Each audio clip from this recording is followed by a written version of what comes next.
Thank you, Dr. Shana. I don't know whether an hour or so before lunch is the right time to talk about the law, especially when it comes to something as boring as the law of the seas.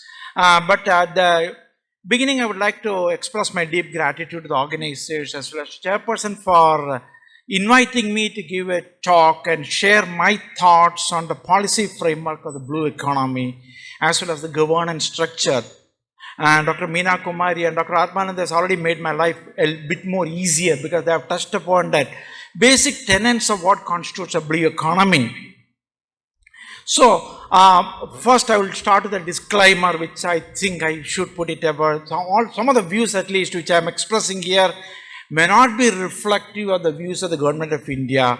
That's a bottom line, or the UN Commission on the Limits of the Continental. It's like a scientist talking about law. And naturally, you know, science and law are almost non-compatible in many cases. So how does the law see blue economy?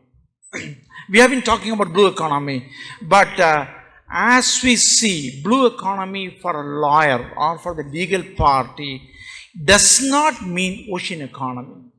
So there's a basic distinction between the two. It's not color, it's not a green economy or it's the ocean economy. But when we talk about a blue economy from the legal point of view, it's more like a business model. In the sense that it's much more inclusive. It promotes economic growth, social inclusion, sustainability. So that means to say that you can take out from the oceans only what's optimal. You cannot go on recklessly exploiting the ocean resources. And you should put in only what you should literally put. You don't put trash in there. So there's an economic aspect of it. And plus another thing is that it also deals with the ocean space. By ocean space it means it's not only that water column. It looks at the coastal areas, the infrastructure of the coastal areas, and it takes it much more of the hinterland areas, the ports, harbors, the roads which lead to the ports and harbors.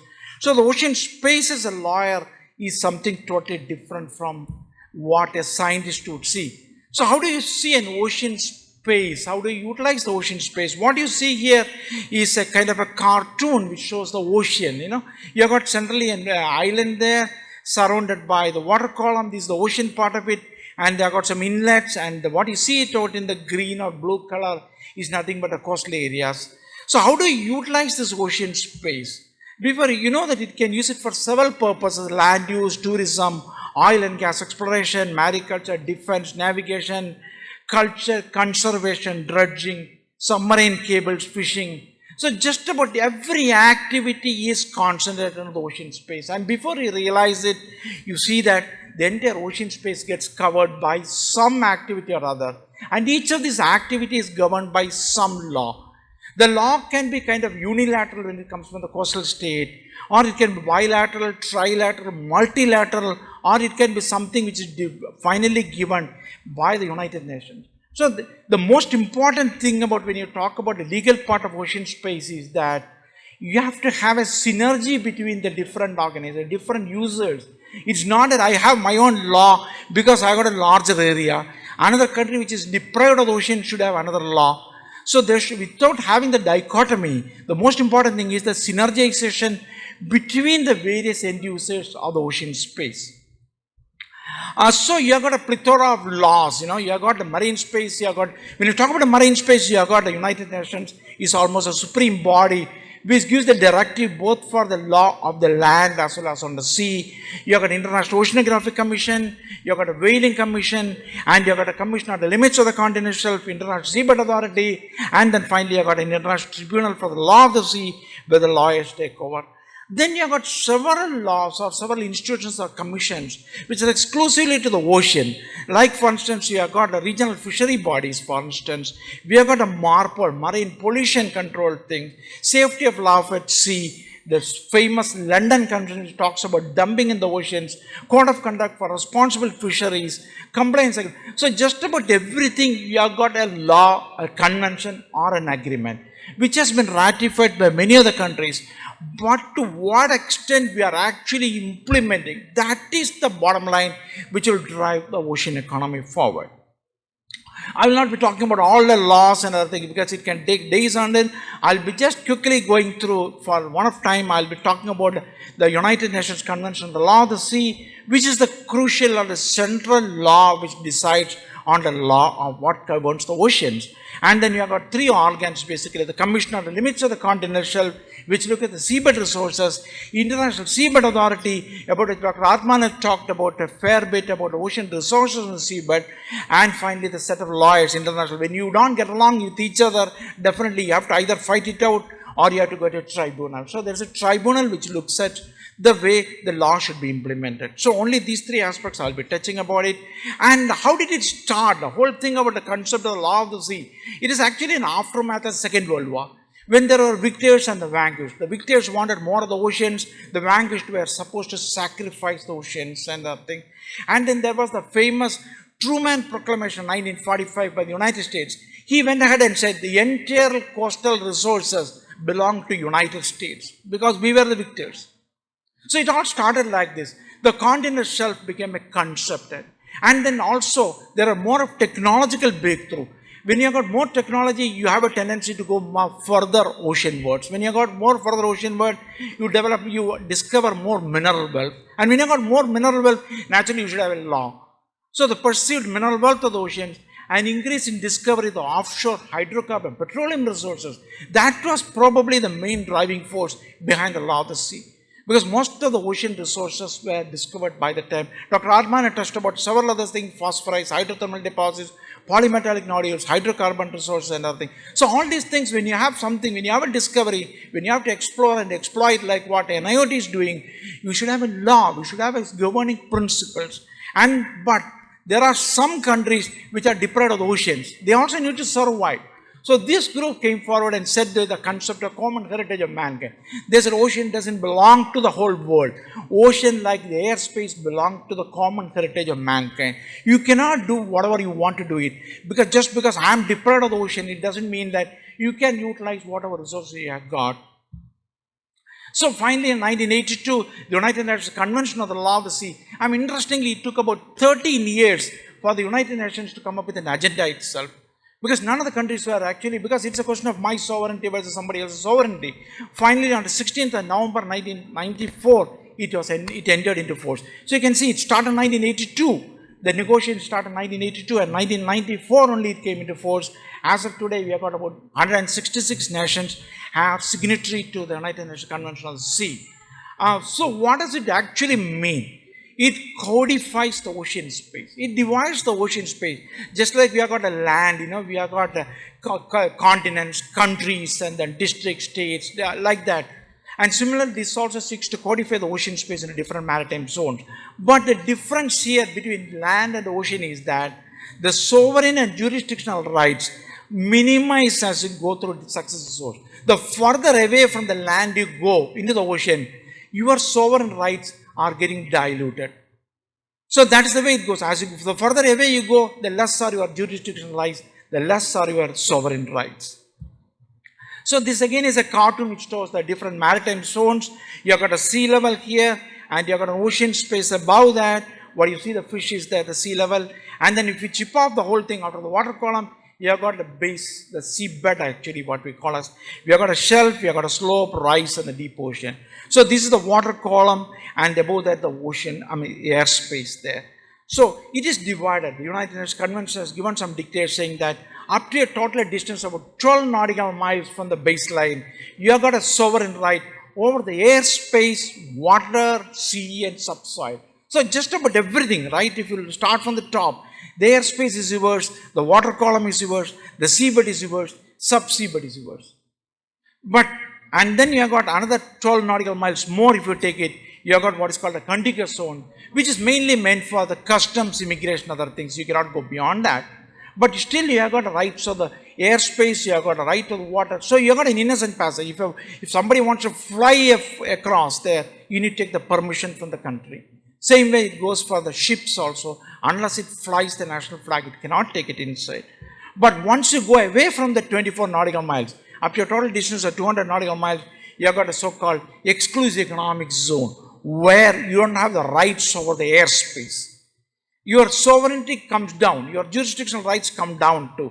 EEZ means you have got exploration rights only for the water column, the fisheries resources, the seabed resources and sub-seabed resources. The airspace doesn't belong to any country. So gradually there is a dilution of your sovereign rights.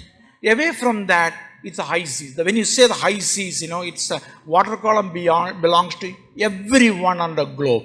See, any distance beyond 200 nautical miles, the water column belongs to all the countries, excepting for some areas where you have got subseabed and subseabed non-living resources in the deep ocean, where Dr. Atmanand was mentioning about. So Atmanand was mentioning about that. It is determined by International Seabed Authority. And in between this area, we have got what is called a continental shelf, which takes it to, here again there's a dilution of our sovereign rights. No, you don't have any more rights over the water column. You have got rights only about the seabed and subseabed resources beyond this distance.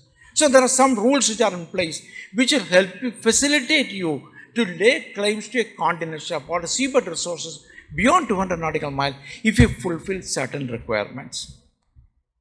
So I could, now I'll come to India. Where do we stand and other things? India is one of the countries which are the first to come into the race and other things. India has got a parliament enacted act.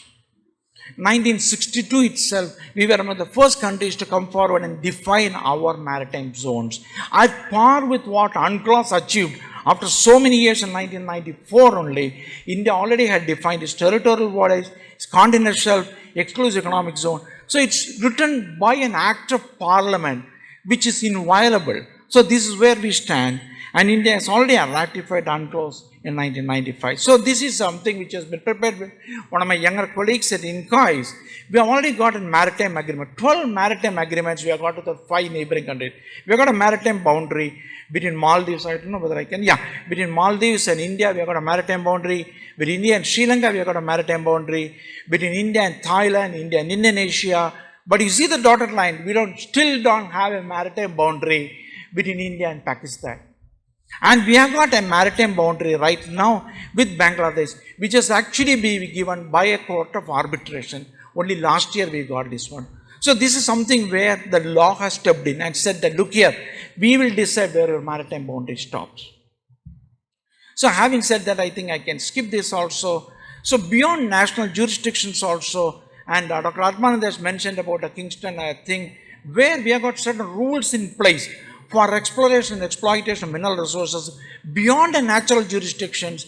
If you are able to claim, if you are able to propose there, as on date, the ISBA, the International Seabed Authority, has entered into contract with 26 contractors, with India as a major player in this one, which you can see here. What you can see here is this area. This is the polymetallic nodule area. About 75,000 square kilometers of area has been given to India for exploration and exploitation. And similarly, last year, we also put our proposal here for laying claims for exploration rights for hydrothermal deposits over an area of about 10,000 square kilometers. What you see in pink are those areas for which the International Seabed Authority has given us the right to do the exploration and exploitation. And down below, you have got a Chinese area, you have got a Korean area. Yep, I'm just about through with that. Okay, so having said all that, is it all goody-goody? It is not. The law still has a long way to go. We have got several fancy names, that I thought I will stop with this. We have got the loops and pizzas and bananas and donuts. I mean, this is not a lawyer's given name. If you look at the way it has been done, for instance, I will show you some of these areas. See, this is what is called a pizza crust in the Bay of Bengal. After the UN gave its, the Permanent Court of Arbitration gave its final verdict, we got an area here which they wanted to call as a grey area. The grey area means the water column belongs to India and the seabed resources belong to Bangladesh or Myanmar. So that means if you want to explore something, you need to have something. So what is happened is that we have traded off a larger uncertainty for a smaller confusion. Now we don't know to whom it belongs to. Whether I can go and fish in that area, I can go and fish in the area. But Bangladesh cannot. Bangladesh can only explore the seabed resources. Similarly, we have got something called a donut hole in the Arctic. This is actually between USA, Mexico and Cuba. USA has got this area, Mexico has got in this area, Cuba has got in this area. and in between you have got two holes there which belongs to the international community. So you can't access these areas. So what we call as the donut holes in the Gulf of Mexico, and we have got a loophole similar in the Arctic. Arctic is one of the most contentious areas as far as the maritime delimitation is concerned, primarily because you have got several countries, all of which are laying claims to the hydrocarbon resources. When you take out this area, Canada, Greenland, Svalbard, Norway, and Russia and USA, you are left with an area which is called a squished donut here, which belongs to everybody. But you can't access the area. What is the purpose of having something when you can't go to that area? If you have to go to that area, you need to seek the permission of the remaining countries. So the law by itself cannot do anything unless until the countries come together and decide. So the rights and responsibility, I'll just sum up in 2 minutes time, So it basically UNCLOS determines the government's activities both on land and at sea. To the extent that the activities on the land impact the marine environment. And you have got sovereign and jurisdictional rights. You have got a responsibility to conserve the resources. It's not reckless exploration or exploitation, but you have got a right to conservation and right to conduct scientific research. Anybody can conduct research. Navigational rights, we heard in the morning itself, first session, exploration rights, and there's also a procedure in place for settlement dispute between the states. So, as regards India is concerned, the policy framework on blue economy is well structured. We are one of the few countries which has got a well structured policy framework, and as its backdrop, UNCLOS and the Marine Zones Act of 1974. I'll stop with this one. Ultimately, what drives law of the sea is that every man shall have a fence around him. I would like to have a fence around myself. Even on water, if it's possible, I would like to draw a line and say it's mine. So that's where all this law of the sea starts from. Thank you so much. Thanks for giving me this opportunity. Thanks.